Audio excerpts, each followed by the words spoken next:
Rick John Calipari talking to the crowd after the UK sizable win over U of L, and he's been telling them a lot of the same things he told us in the post game.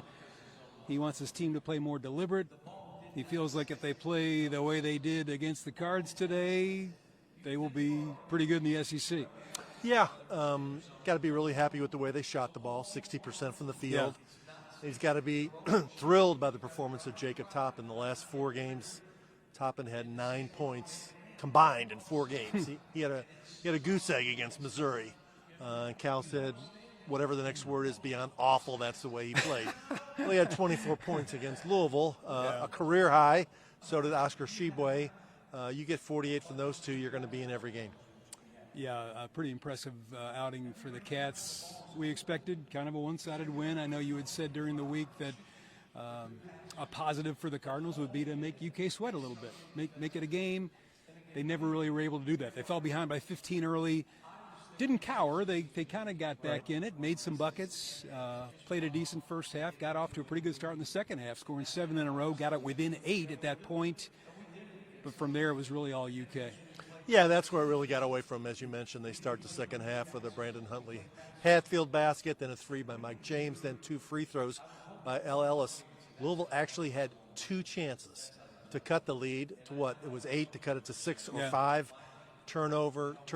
From that point forward, they really never made Kentucky sweat the way they wanted to. So, I think you look at this game, if you want to, for Louisville or Kentucky, you can say, I liked this, but I didn't like this. For Louisville, what you liked is that although they were down early, what was it, 16-2, I think it was? 16-4. Yeah, 21-6, 21-15, yeah. Yeah, in a lot of games, that game became 25 or 30. That didn't happen. They cut it back to 8. L. Ellis gave him a really good performance. I thought Brandon Huntley Hatfield had his best game posting up all year. Mike James was better. The bad thing was still terrible defense. You can't let the other team shoot 60%. Too many dunks. Not blocking out, Kentucky, giving up off. Louisville didn't have an individual get a rebound for nearly the first 7 minutes of the game. That can't happen, right? For Kentucky, the good things are, Toppin played better, Wheeler played better, and they dominated in the glass area, which is what is their strength. What you worry about, though, is that, again, had them down, didn't bury them. And that sounds strange saying that they won by 23. Could have won by 40 because several teams have beaten Louisville by 35 or 40 this year. And I guess for both now, for UK, they want to see kind of more of that as they head into SEC play. They've also got Kansas here a little later in the year. And for U of L, it's all ACC from here on out. And they are, as we've talked about, likely to be underdogs in just about every game they play. Well, they're definitely going to be underdogs in every game they play. This is a big week for Louisville.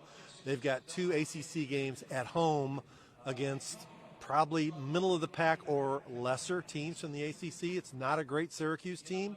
That's who they have Tuesday night at home, and then next Saturday they have Wake Forest. If they're going to steal a game, if they're going to show some improvement, I think they got to win one of the next 2, really. And that'll get fans feeling better about the team. For Kentucky, it's LSU here in Rupp on Tuesday night, and then the real deal. Next Saturday, they'll be in Tuscaloosa to play Alabama, which might be the best team in the SEC. All right, we will continue to follow it. What was the final, 89-56? 85-63. Something like that. 86-63. We both got it wrong. 86, the point spread was 63. 23.5 or 22.5, depending on when you bet, so you either won or you lost. Vegas always knows what they're doing. Cats win at 86-63. For Rick Bozich, I'm Tom Lane here at Rupp Arena in Lexington for WDRB Sports.